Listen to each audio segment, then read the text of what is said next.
호텔 신라 22년 상반기 실적을 스루풋 회계로 분석을 해서 소개를 진행하도록 하겠습니다. 하단에 나와 있는 내용 참조해 주시고요. 내용이 좋았다고 생각하시면 구독, 좋아요 꼭 부탁드리겠습니다. 1.5 배속을 보시면 편하실 겁니다. 제가 개인적으로 호텔 신라에 대해서는 매우 긍정적인 느낌을 받으면서 접하고 있습니다. 왜 그런지는 손익 내용을 보면서 좀 말씀드리기로 하겠습니다. 그런데 하기 전에 상반기 실적이 1분기 추세와 크게 변하지는 않았다. 이런 게 종합적인 분석 의견이 되겠어요. 관련 뉴스로 비즈니스 워치라는 8월 2일자 기사를 가져왔는데요. 여전한 면세점 공백, 호텔 신라의 솟아날 구멍은 이건데요. 면세점이 요즘에 팬데믹 때문에 문제다 그랬는데 여기에 이제 호텔 레저는 흑자 전환됐다 이런 표현을 했고, 엔데믹은 올 줄 알았는데 계속 지금 계속해서 변이가 일어나서 지금도 좀 문제죠. 그 다음에 이제 고환율 재확산 속에 사업 다각화를 지금 모색하고 있다는 것이 키포인트다. 이런 식으로 이제 뉴스가 나왔습니다. 이게 장춘동에 있는 이제 호텔 신라 본점에 대한 얘기죠. 제가 어렸을 때 이 뒷동산 호텔 신라 자리에 있는 데 가서 많이 뛰놀았던 사람입니다. 그리고 저 개인적인 기억으로는 인천국제공항 제2청사인가요? 거기에 면세점을 포기했던 거로 기억하고 있고, 그 이유가 인천국제공항 공사가 팬데믹 상황에서도 너무 비싸게 임대료를 불렀기 때문에 포기했었다. 이런 뉴스들을 지금 기억을 하고 있습니다. 주가를 보면은 72,400원으로서 5,600원이 하락을 했는데요. 전년 말보다. 그래도 장부 가격으로 아직 463% 시중에서 대우를 받고 있습니다. 상당히 높게 평가를 지금 받고 있는 셈이죠. 다른 제조업체에 비해서는. 국민연금공단이 꽤 높은 거로 지금 들어와 있고요. 블랙락 펀드 어드바이저가 5.9%, 삼성생명보험이 7.38%, 삼성전자가 5.1%, 요걸 두 개 더 하면은 12.4%, 12.5% 정도 가까이 되니까 실질적으로 제일 최대 주주는 삼성 계열이 되겠습니다.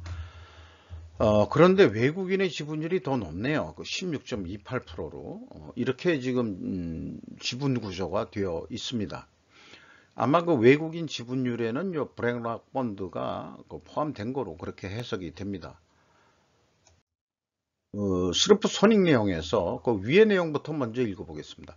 국내에서 유일하게 매출원가 용어를 사용하지 않는 기업이기 때문에 제가 좀 우호적인 느낌으로 호텔 신라 손익계산서를 보고 있다는 거죠.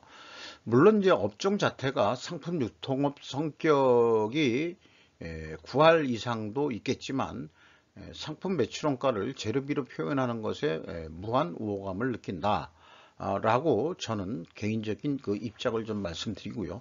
비록 스루풋 개념이 호텔 신라가 가지고 있는 것 같지는 않지만 그렇게 이제 생각이 됩니다. 실제 원가 손익에서는 요건 이제 제가 재구성한 겁니다만 재료비, 인건비, 기타 영업비용으로 세 가지로 이렇게 나눠서 매출 총이익이란 개념이 아니고 바로 영업이익으로 뽑아내고 있습니다. 요거를 이제 제조업 기준에 제가 만들어 놓은 구성표에서 여기에 일단 맞춰 가지고 인건비 플러스 기타 영업비용으로 해 가지고 했습니다. 자, 요걸 보면은 매출이 2조 원으로서 전년 대비 34.7%가 증가했는데요. 이 재료비는 오히려 줄어들었고, 상품 매출 원가죠. 그러면은 거꾸로 이 상품 매입 가격은 좀 낮아진 건가? 이렇게 이제 생각을 해볼 수 있겠어요. 그런데 이제 인건비 플러스 기타 비용이 96.2%나 증가했습니다. 이게 좀 상반기에 큰 문제점이라고 생각됩니다. 죄송합니다. 자, 그래서 그 원가 손익을 오래간만에 소개를 했고요. 언론 뉴스는 그 호텔 레저 부분이 그 흑자 전환했다고 그러는데, 매출에 차지하는 비율은 그 1할 정도뿐이 되질 않습니다. 여기서 뭐 흑자가 난들 대세에는 크게 영향을 못 미치고 있는 거죠. 그래도 뭐 그런 거에서 일부 뭐 좀 좋게 그 호텔 신라를 표현했는지 모르지만은 그 호텔과 그 레저 부분에서는 흑자 전환됐다, 이런 거를 또 소개하는 언론 입장에서는 뭔가 그 긍정적인 측면을 보도하려고 그랬던 모양이죠. 어쨌든 그러나 가만 보면 한 0.7%포인트 정도는 그 매출액이 증가는 했습니다. 거꾸로 이제 이 전체 매출액을 100으로 봤을 때, 뭐 거의 뭐 이것도 90%긴 합니다만은, 그 TR이라는 게 이제 면세점의 그 약자로 쓰고 있는 건데, 이게 뭔지 좀 잘 모르겠어요. 그 TR이 뭐의 약자인지. 90.4%에서 89.7%니까 0.7%가 비중이 낮아졌습니다. 스루프 손익 내용에서 매출은 뭐 미리 말씀드렸고, 그 다음에 매출에 비례하는 매출 재료비는 0.4%가 감소했습니다. 그래서 그 스루풋은 그 83.9%가 크게 증가했고요. 스루풋율은 15.2%나 상승했습니다. 그런데 이제 그 운영 비용이 그 1조 1천억 원대로서 96.2%가 증가했거든요. 그래서 거꾸로 TOE 생산성은 낮아진 겁니다. 그래서 전년 동기보다도 뭐 매출이 증가했음에도 불구하고 영업이익은 388억 원대로서 그 34%가 하락을 한 거죠. 그러면은 여기에서 스루풋은 크게 남았는데, 남으면 뭐하냐? 자, 이게 그 운영 비용이라고 할 수 있겠죠. 판매 관리비. 종전에는 그 판매 수수료 뭐 이런 거가 표현됐던 것 같은데, 어느 날 갑자기 이게 그 비용의 성격적 분류 내용에 두리뭉실 그 기타 비용으로 다 묶여버렸어요. 그래서 그 면세점 판매 수수료가 거기 그 얼마나 나가는 건지 그걸 잘 모르겠습니다. 어쨌든 이게 비용이 너무 크게 증가했다는 거죠. 면세점업이 부진인데 어떻게 매출을 증가시켰을까? 이게 이제 이 손익 내용을 보면서 이제 궁금증이 나오는 거죠. 그런데 운영비용 OE가 올라도 너무 올랐습니다. 판매 수수료가 아까 말씀드린 대로 없어졌어요. 그러면은 분명히 이거 판매 수수료 크게 저는 증가했다고 저는 그렇게 해석을 합니다. 비성분 내용에 와서 누운 글씨체는 그 호텔 신라가 그 상품 매입하고 상품의 증감을 묶어 가지고 그냥 재고자산의 변동이라고 해가지고 했기 때문에, 제가 그 재고자산 명세의 그 증감 내용하고 그걸 통해 가지고 상품 매입액이 얼마나 됐을 것이라고 추정을 역산으로 풀어낸 내용이 되겠습니다. 그 종합적으로 매출원가 재료비가 0.4% 내려갔습니다. 그 원재료라는 게 이제 아마 호텔 신라에서 만드는 어떤 그 제품이 있는 것 같기도 합니다만은, 호텔에서 제공하는 식당의 원재료 아닌가, 저는 그렇게도 해석을 합니다. 뷔페 음식이라든지 뭐 그렇게 저는 생각을 하거든요. 그 다음에 이제 호텔에 들어가면은 아침 식사 같은 경우는 이제 호텔비에 들어가 있어서 아침 식사 같은 경우에 호텔 식상에서 대부분 제공을 하는 거니까, 그런데 들어가는 원재료의 사용 금액이 아니겠느냐, 이렇게 봐집니다. 운영 비용이 96.2% 올랐다는 거, 이것이 되는데, 아까 말씀드린 대로 판매 수수료의 급상승이 추정됩니다. 이거를 저는 무언가 편법 매출 방법이 있을 수도 있지 않을까라는, 요거는 이제 추정이라기보다는, 좀 소설, 상상을 해보는 거죠. 이 상상이라는 게, 어떻게 보면은 또, 창의성하고도 무관하지는 않습니다. 그래서 사람이 자꾸 뭔가 다른 생각을 해보고 또 질문을 던져보고 뭐 그럴 필요는 있다라고 저는 좀 항변하는 그런 입장이죠. 잘못 얘기했다가는 뭐 큰일 날 수도 있겠습니다만은. 인건비를 보면은 833억 원이 집행이 돼서 전년 동기보다 9.3% 증가했는데, 직원 수는 265명이나 감소를 했습니다. 이게 호텔 직원보다도 아마 면세점 쪽 직원들이 많이 감소한 거 아닌가 이렇게 생각이 드는데, 평균 임금이 4천만 원으로서 연간 8,100만 원 예상이 되는데, 남아있는 사람들은 결국은 뭐 크게 평균 임금이 인상된 꼴로 산출이 됩니다만은, 역시 이 감소된 인원이 저임금 직원들이 많이 좀 퇴직을 당하지 않았겠느냐 뭐 이렇게 생각이 됩니다. 그게 기타 비용으로 몰았는데, 이게 기타 비용이 120.9%나 121%가 증가를 했어요. 그래서 직원이 감소한 상태에서의 기타 비용의 증가는, 그런데도 어떻게 매출은 크게 증가했느냐, 이거 의문을 던져봐야 된다 이런 얘기죠. 부정적 의미의 어떤 브로커를 통한 매출로 추정하는 것은 그렇지 않을까라고 제가 상상을 하는 건데, 아직은 상상 소설 수준으로 생각을 해 봤습니다. 이것도 추적을 하면은 뭐 재미있는 기업 소설감으로도 충분하지 않겠냐, 이런 생각을 해봅니다. 왜냐하면은 이 운영 비용이 너무 크게 나가기 때문에 그렇습니다. 1단계, 2단계 재고자산 매출원 가격의 투명성 비교는 의미가 없고요. 제가 맞춰놓은 수치이기 때문에 현금 흐름표 기준에서도 뭔가 잔잔하게 계속 차이가 있습니다. 재고자산 평가 손실액을 빼주더라도 3억 4,200, 4,800만 원, 뭐 전체 금액상으로는 뭐 크지는 않다 하더라도 현금 흐름표는 현금은 틀리면은 좀 곤란하지 않느냐, 이런 게 계속해서 있다는 얘기는 뭔가 불투명한 부분이 있다.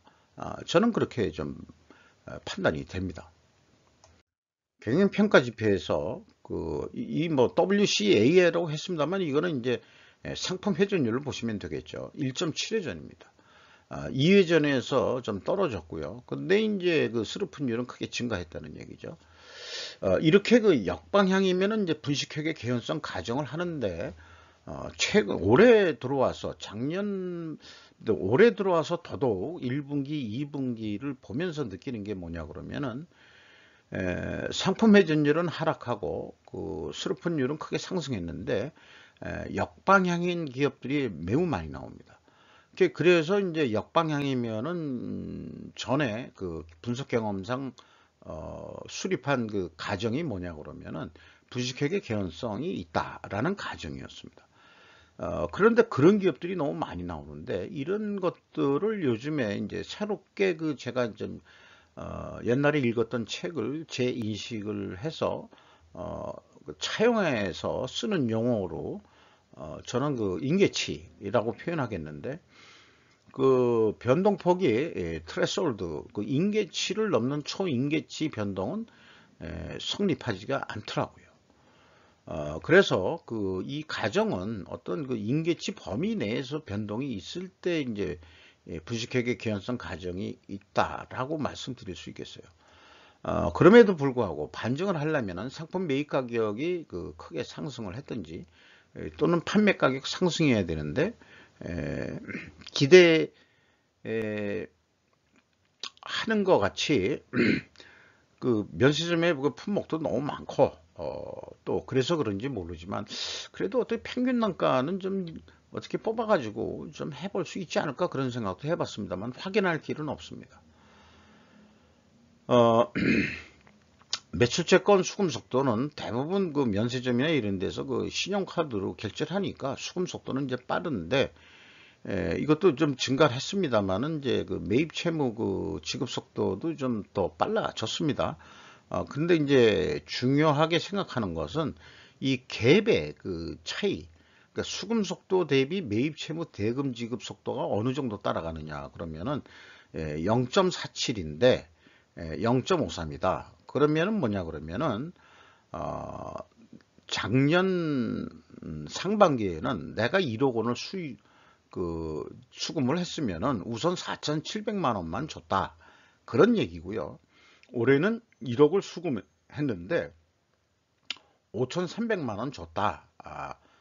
이렇게 그 이해를 하시면은 그래도 이게 좀 갭은 좀 줄어들었다. 이렇게 볼 수 있겠습니다. 임팩트 미래 가치는 한 60% 가까이 그 상승했고 사실은 주가 상승 요인이 돼야 되지 않겠냐. 그런데 실질적으로 주가들은 떨어졌죠. 이자 부채 레버리지율이 경영권 방어선 50%가 무너진 상태가 전년도부터 계속 넘어오고 있습니다. 그 전에도 그렇고. 그런데 이렇게 무너졌음에도 불구하고 경영권 방어가 되는 이유가 물론 그 최대 주주들이 그 삼성생명과 또 뭐 그렇게 그 빵빵한 기업체들이 있으니까 채권은행에서도 계속 필요하면은 돈을 빌려주는 것 같아요. 그래가지고 그거 이전에 그 EAT 세후 현금 순이익은 817억 원대로서 5.1% 수익률로는 전년보다 그래도 2%그 상승을 했습니다. 채권자한테 1384억 원을 더 추가로 차입을 해서 이자 부채 레버리지율은 62.8%로 증가를 했습니다.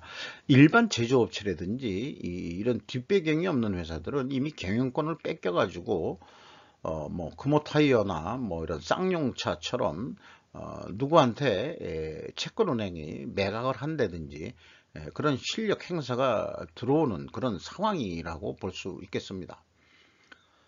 주주잉여 현금은 이익배당으로서 ROE 0.5% 선으로 그 이익배당을 하고 있습니다. FEM 최종 21억 원의 현금을 잃었다 이렇게 볼 수 있겠어요. 리스크 대비 현금 버퍼율은 14.1%로 조금 상승을 뒤있는 상태고 그 다음에 이익 잉여금률은 또 약간 상승을 했습니다. 이렇게 해서 근데 요 얘기는 안 했네요.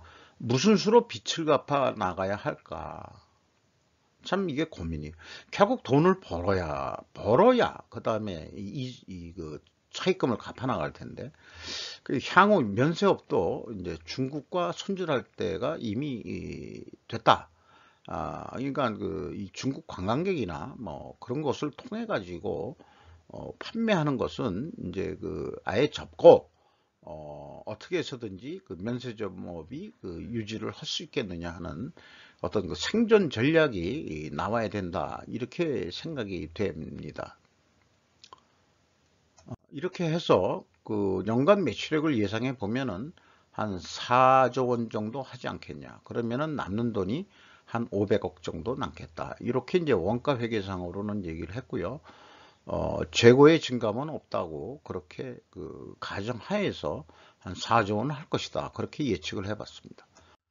스르프 관점으로는 이것도 거의 똑같이 나왔는데요. 한 4조 원대. 제한을 4조 원 해서 그 계약을 또 4조 원 한다 그러면은 요거는 이제 거꾸로 그 746억 원 정도 나오는 거로 그렇게 그 산출이 됩니다. 그래서 예측만 하면 뭐 하겠느냐 그러면은 더 이익을 내려면 어떡할 거냐 그러면은 이런 의견을 이제 말씀드리겠어요. 인벤토리 턴을 우선순위 목표로 하라. 그러면 폭발성이 일어날 것이다. 그래서 그 수르픈율은 또 판매 가격이나 이런 걸 더 올릴 수 없다는 거로 묶어 놓고 우리가 할 수 있는 길은 뭐냐 어떻게 하면 더 물건을 팔 수 있느냐 그래서 재고 회전율을 2%만 증분을 시켜도 매출은 4% 증가하는 거로 그렇게 그 결과를 나타낼 수 있고, 영업이익은 아까 그 7만 원대에서 더블로 1425억 원으로 그 이익을 낼 수 있을 것이다. 이렇게 이제 그 도전적인 이 연말 목표 계획을 한번 세워봤습니다. 그런데 이게 판매량 증가에 의한 재고 회전율 2% 상승이든 또는 상품 매입과 판매량 추이에 따른 재고 관리에 의한 재고 감소이든 영업 효과는 이익 효과는 분명할 것이라고 저는 그렇게 강력히 주장합니다. 재고가 줄어들면요, 그만큼 여러 가지 간접 비용이 크게 줄게 되어 있습니다. 이런 것을 뭐 일일이 어떻게 추적해 가지고 할 수는 없지만 이 시너지 효과라고 그러죠. 시너지 효과가 분명히 발생을 합니다. 재고를 감소시키면은요. 과연 악성 재고는 근데 얼마나 있을까? 왜냐하면 이제 연간 3.5 회전이면은 이게 1회전하는데 4개월 가까이 걸린다 그러면은 이게 유통업으로서 과연 이게 전국적으로 면세점 매장이 얼마나 있는지는 모르겠습니다만은 잘 나가는 것만 좀 매대해 놓고 나머지는 이제 중앙 창고에서 종합적으로 좀 관리를 해야지. 과연 악성 재고는 얼마나 있을까 하는 게 이제 궁금증이고요. 그리고 또 호텔 신라의 재고 회전율은 제조업 수준에도 좀 못 미치는 그런 수준입니다. 그래서 제 생각에는 이 전국적인 면세점에 있는 재고들을 회사 자체도 분명히 재고 실산하겠죠. 재고 실사를 만약 제가 현업에 있다 그러면은 꼭 어떻게 해서든지 해보고 싶어요. 악성 재고를 찾아내 가지고 뭔가 조치를 취해야 되지 않겠냐, 그런 생각이 있습니다. 그래서 이런 표현이 이제 마지막에 떠올랐거든요. 역량 부족 경영진만 있는 것 같이 보인다. 이렇게 했는데 요게 인신 공격적인 표현이라고 또 오해가 될 수 있기 때문에 일단 접겠습니다. 그 대신 재고 회전에 대해서 회전율이 매우 낮은 것은 어떤 분명히 개선점을 찾지 않으면 안 될 것입니다. 경영진이. 이것을 말씀드리면서 마치도록 하겠습니다.